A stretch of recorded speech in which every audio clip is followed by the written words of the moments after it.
Welcome back to Breaking Battlegrounds. Our next guest up, Gary Gygi, is president of Gygi Capital. You've heard him here before, and obviously talking about debt, because that is, well, frankly, it's not talked about enough, Chuck or Gary. Our national debt, we're not getting serious. There's no indication, and it's getting worse. Gary, so we have a $40 trillion national debt that was announced this week. Now, I think, what do we owe ourselves? $13 billion of that. It's like we borrowed. Yeah, it's like $9 trillion of that is. So get rid of that. And then it's affecting the bond markets, right? So explain, folks, how they're connected and how this affects the value of their paycheck and what they should be doing as if they're looking to invest. Yeah, so there's not a direct impact to their paycheck right now. There can and will be over time, but what higher borrowing costs, what all of this debt does is it takes money from other sources. For instance, people that buy bonds, large institutions, if they're buying government bonds, that means they're not funding private institutions as well, which means the private sector can't grow as fast, which means the corporations can't give wages nearly as fast as they normally would. That is a big deal to employers that are trying to give raises, but it impacts your purchasing power. And so we've talked about this before, how government is the creator of inflation. If government spends too much money, the Treasury creates money, then the Fed buys it. That is what creates inflation. So if your purchasing power is diminishing because the dollar is weakening, that is going to affect your ability to buy products. So indirectly, yes, it is going to affect your paycheck, but it isn't as if your next paycheck you're going to see a drop in whatever you receive. But over time, if the government's going to service this debt, then they may have to raise taxes or they may have to cut spending. So it is a serious, serious problem. I've been talking about this for a long time.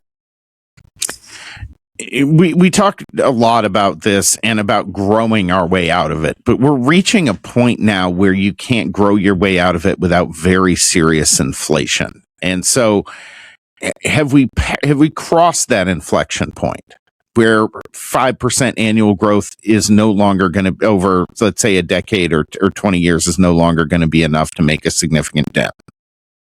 So, Sam, here's my take on this, which is that you can grow your way out of this, but government's not doing the things that they need in order to make that happen.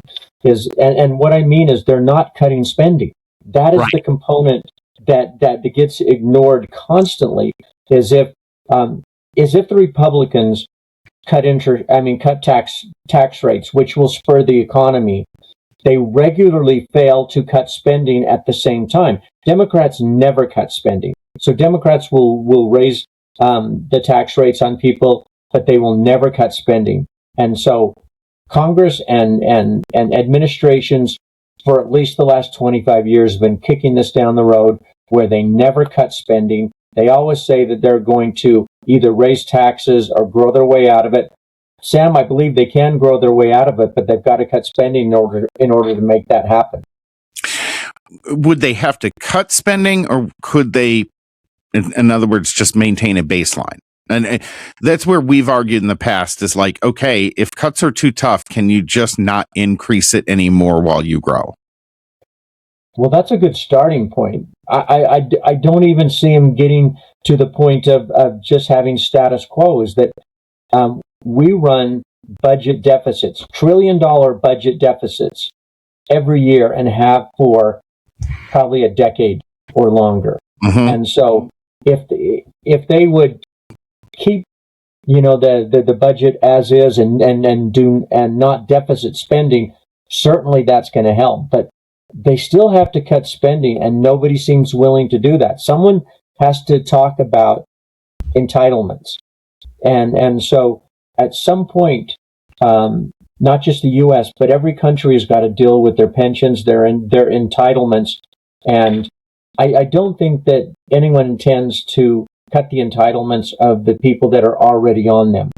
But we can talk and should be talking about changing the entitlements for Chuck and my children's ages, where they have decades and decades to still be in the workforce, and and if they were to change how Social Security is invested. We talked about this when George W. Bush was in office, but if we talked about investing the Social Security system, some of these entitlements for younger generations in the stock market and let it grow, this could solve some of these entitlement problems. But right now, it's all invested in fixed income, government bonds, interest rates are low, and I don't see a solution to what they're doing with entitlements right now.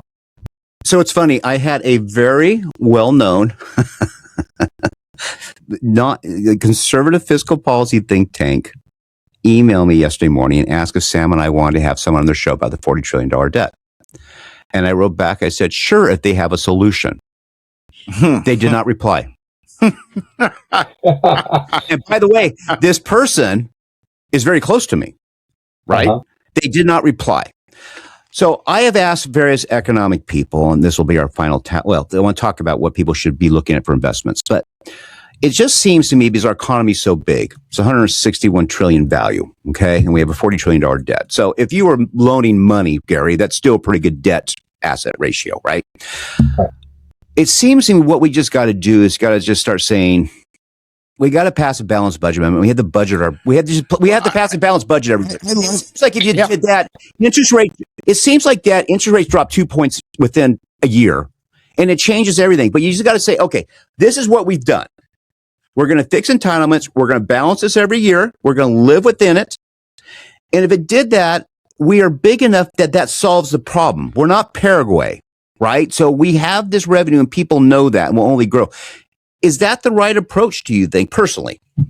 I do think that's the right approach, Chuck, is balancing the budget and doing that not just for 1 year, but doing that each year, dealing with entitlements so that it does not affect those currently on them, but changing it so that later generations are going to be able to enjoy a better Social Security because it's invested differently.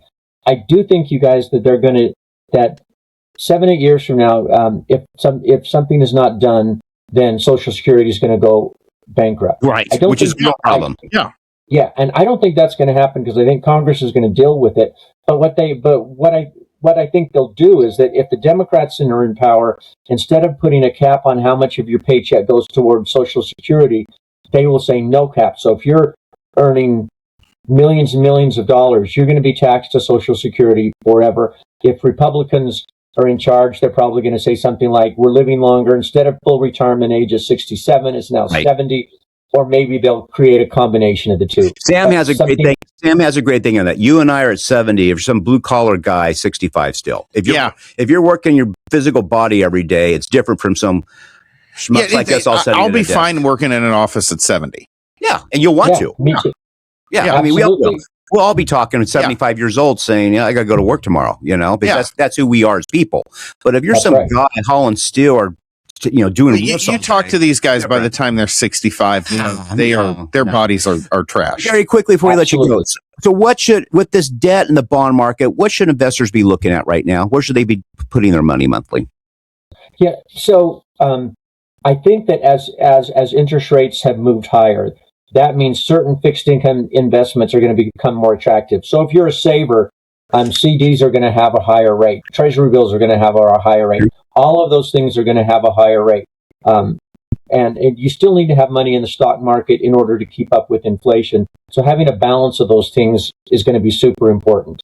Great. Gary Gygi, thanks a million for joining us. Folks, this is Breaking Battlegrounds. We hope you have a fantastic weekend. On behalf of Jeremy, Jadir the intern, Brennan, Sam, and myself, have a fantastic weekend. You can catch us wherever you get your podcasts or visit us at breakingbattlegrounds.vote. Obviously, 1.2 million of you have since January, and we appreciate that. Or you can subscribe with us on Substack. Have a great weekend.